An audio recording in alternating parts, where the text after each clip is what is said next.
Welcome to all is well అమ్మ channel. తోటకూర పప్పు తయారు చేసే విధానం ఫార్మర్స్ విలేజ్లో ఎలా తయారు చేసుకుంటారు అనేది చూపించేస్తున్నాను.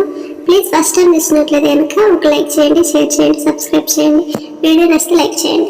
తోటకూర పప్పులో కాంబినేషన్లో పకోడీ, ఉల్లిగడ్డ లేదా బజ్జీ కాంబినేషన్ బాగుంటుంది. ముందుగా కడిగి పెట్టుకున్న కందిబ్యాలు శుభ్రంగా కడిగి పెట్టుకొని పప్పు కుక్కర్లో వేసేయండి. దాంట్లో కొంచెం చిటికెడు పసుపు, కొంచెం నూనె, దానితో పాటు కొంచెం సాల్ట్ యాడ్ చేయండి. దానితో పాటు ఎందుకంటే పసుపు కొంచెం ఆయిల్ యాడ్ చేసేది తొందరగా ఉడికిపోతుంది అనమాట. రెండు రకాల కందిపప్పు ఉంటుంది, కొన్ని హైబ్రిడ్ ఉంటాయి, కొన్ని నాటు ఉంటాయి. కొన్ని నాటు కందులైన హైబ్రిడ్ అయినా కొన్ని కందిపప్పు తొందరగా ఉడకదు కాబట్టి ఆ రెండు యాడ్ చేస్తాం, ఉప్పు, నూనె, పసుపు. ఇంకా తోటకూర శుభ్రంగా వాష్ చేసి పెట్టుకోవాలి. మనం రెండు టమోటాలు కట్ చేసి పెట్టుకున్న టమోటాలు, తోటకూర, చింతపండు, ఒక పచ్చిమిర్చి, కట్ చేసి పెట్టుకున్న ఆనియన్స్ అన్నీ యాడ్ చేయండి.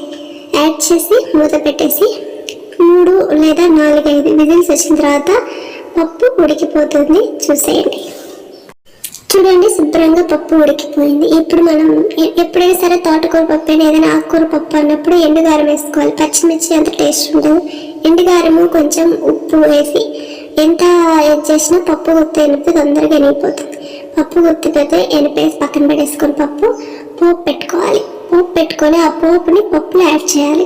పప్పులో యాడ్ చేసిన తర్వాత ఆ పప్పుని ఆ కుక్కర్లో లేదా వేరే పెనంలో కానీ యాడ్ చేసుకొని సర్వ్ చేసుకొని ఒక 2 నిమిషాలు లేదా 1 నిమిషం పాటు తెరల ఇవ్వాలి పప్పుని.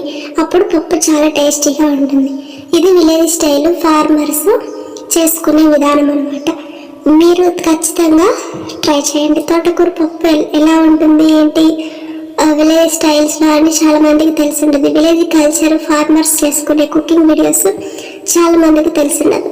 కాబట్టి విలేజ్ స్టైల్లో ఫార్మర్స్ చేసుకునే అడావిడిగా పొలాలకు వెళ్తూ ఎర్లీ మార్నింగ్ 5 లేసి స్టడీస్ చదువుతున్న స్టూడెంట్స్, అలానే ఎర్లీ మార్నింగ్ లేచి పొలం పని చేసుకునే ఫార్మర్స్ చేసుకునే కుకింగ్ వీడియోస్ ఇలానే ఉంటాయి. Thank you. మరికొన్ని వీడియోస్తో మళ్ళీ కలుద్దాం.